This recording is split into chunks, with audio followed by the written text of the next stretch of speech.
बिस्मिल्लाहिर्रहमानिर्रहीम अस्सलाम वालेकुम। आज हम डिस्कस करने जा रहे हैं स्ट्रक्चर ऑफ बैक्टीरियोफेज और उसमें हम एग्जांपल डिस्कस करेंगे T4 फेज। ये वो वायरस है जो बैक्टीरिया के ऊपर अफेक्ट करती है। तो सबसे पहले हम इंट्रोडक्शन देखते हैं कि बैक्टीरियोफेज क्या होती है। बैक्टीरियोफेज वो वायरस होती है जो बैक्टीरिया के ऊपर अटैक करती है। ऐसी वायरस जो बैक्टीरिया के ऊपर अटैक करती है उसको हम कहते हैं बैक्टीरियोफेज। और इसको मोस्ट कम्प्लेक्स वायरस भी कहा जाता है। मोस्ट कम्प्लेक्स वायरस का मतलब क्या है कि ये वायरस, इसकी अगर आप स्ट्रक्चर देखें तो इसमें आपको बहुत ज़्यादा कम्प्लेक्सिटी नज़र आएगी, यानी कि इसके बहुत ज़्यादा डिफरेंट पार्ट्स आपको नज़र आएंगे। और इस बैक्टीरियोफेज में जो मोस्ट वेल नोन एग्जाम्पल है बैक्टीरियोफेज की, वो है इकोलाई, यानी कि एस्चेरिचिया कोलाई, बैक्टीरिया के ऊपर अफेक्ट करने वाला वायरस। और उस वायरस का नाम है टी फेजिस वायरस। ये वायरस बैक्टीरिया के ऊपर अफेक्ट करता है। और किस बैक्टीरिया के ऊपर इफेक्ट करता है? इकोलाई के ऊपर अफेक्ट करता है। नेक्स्ट, अगर हम इसकी स्ट्रक्चर देखें तो इसकी स्ट्रक्चर के टू मेन पार्ट्स होते हैं। एक को हेड कहते हैं और दूसरे को टेल कहते हैं। अगर हम इसकी हेड की बात करें तो ये पैरामाइडल शेप होता है। पैरामाइडल शेप क्या होती है? पैरामाइडल शेप होती है हेक्सागोनल। हेक्सागोनल का मतलब क्या है? इसके 6 साइडेड होती है, यानी कि इसकी 6 साइड्स होती हैं, 6 इसके फेस होते हैं। उसको हम कहते हैं हेक्सागोनल पैरामाइडल शेप। और ये इसकी आप शेप गौर से देखें तो आपको ऐसे नज़र आ रहा है कि ये प्रिज्म शेप है, यानी कि आप इसका हेड देखें तो आपको यही नज़र आएगा। अगर आपने प्रिज्म देखा हुआ है तो वो प्रिज्म की शेप भी बिल्कुल ऐसी ही होती है। अच्छा, अब इस हेड के अंदर और क्या चीज़ होती है? इसके पास डबल स्टैंडर्ड डीएनए होता है। इसके हेड के अंदर ऐसे यहाँ पे डबल स्टैंडर्ड डीएनए होता है। और उस डीएनए को एक प्रोटीन कोट होती है जो उसको सराउंड करती है। और उस प्रोटीन का नाम है कैप्सिड। आप यहाँ पे देखें तो ये जो लेयर है प्रोटीन की, इस प्रोटीन की लेयर को क्या कहते हैं? कैप्सिड। और इस कैप्सिड का काम क्या होता है? इस कैप्सिड का काम होता है डबल स्टैंडर्ड डीएनए को इंक्लूज करना, यानी कि उसकी हिफाजत करना। ठीक है, ये किसका काम है? ये कैप्सिड का काम होता है।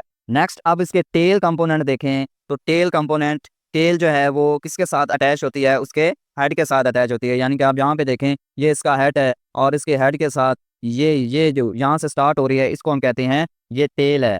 अब टेल के भी आगे डिफरेंट पार्ट होते हैं। एक को कहते हैं इनर कोर और एक होती है आउटर शीट। इनर कोर क्या है? इनर कोर होती है इस, ये जो इसकी ये टेल है, इसके अंदर वाला हिस्सा, उसको हम कहते हैं इनर कोर। ठीक है, जो इस हेड के साथ अटैच होती है।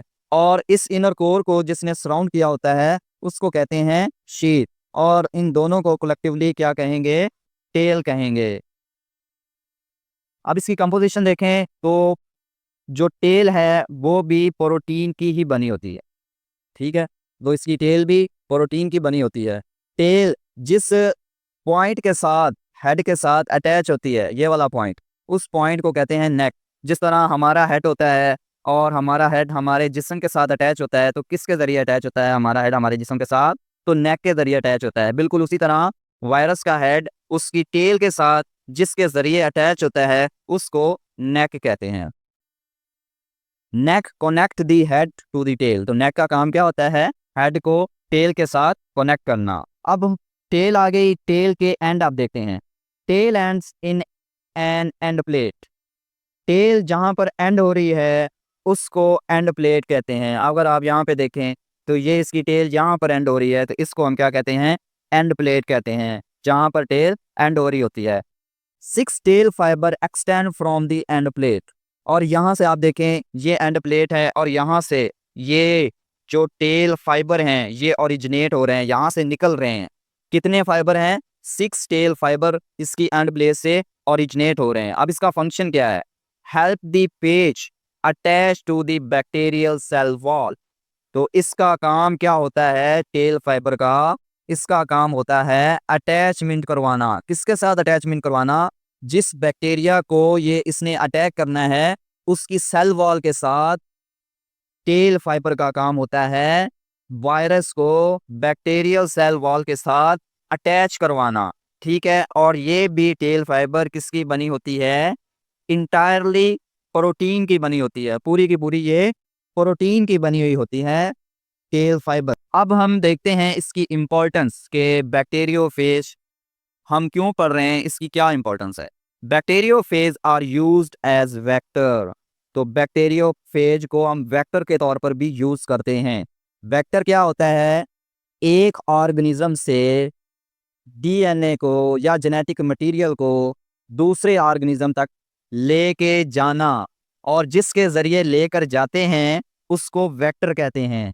तो बैक्टीरियोफेज यूज़ होता है वेक्टर के तौर पर जेनेटिक इंजीनियरिंग में, यानी कि हमारे पास जीन ऑफ इंटरेस्ट है, लेकिन एक इंसान के पास वो जीन उसके अंदर म्यूटेशन आ गई, अब वो जीन इंसान के अंदर काम नहीं कर रहा, तो फिर हम क्या करते हैं, जो सेहतमंद पर्सन होगा उसका जीन लेंगे और उस जीन को इस वायरस के अंदर इंजेक्ट करते हैं, और फिर ये वायरस उस जीन को बैक्टीरिया के अंदर लेकर जाता है और वहाँ पर इसकी थाउजेंड मिलियंस ऑफ कॉपी बनाता है, और फिर उस जीन से जो हमारा प्रोडक्ट होगा वो हम लेंगे। तो एक ये इसकी इंपॉर्टेंस है जेनेटिक इंजीनियरिंग।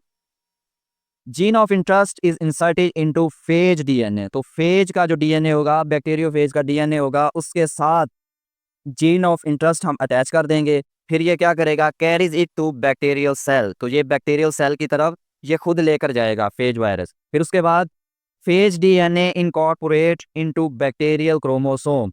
अब ये जैसे ही वायरस बैक्टीरिया के अंदर जाएगा तो हमारा जो जीन ऑफ इंटरेस्ट है, क्योंकि वो वायरस के डीएनए के साथ अटैच है, तो इस तरह फिर वो वायरस का डीएनए वो बैक्टीरिया के क्रोमोसोम के साथ अटैच हो जाता है। तो रिजल्ट हमें क्या फिर मिलता है, transgenic bacteria with desired gene.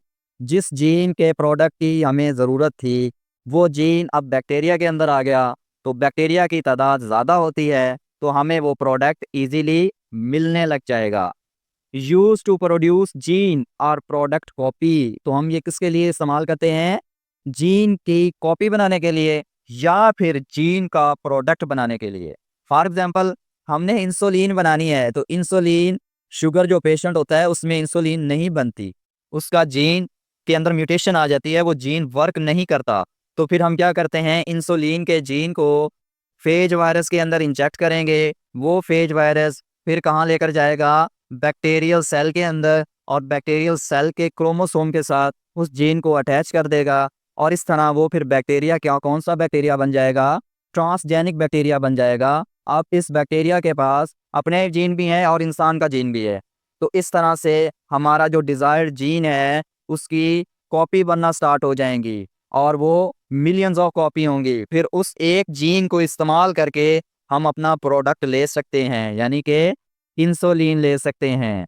ठीक है, आपकी बुक के अंदर एक स्पेशल नोट है, एक बॉक्स है, वो भी हमने यहाँ पर शेयर किया जो आपके बैक्टीरियोफेज टॉपिक के साथ अटैच था।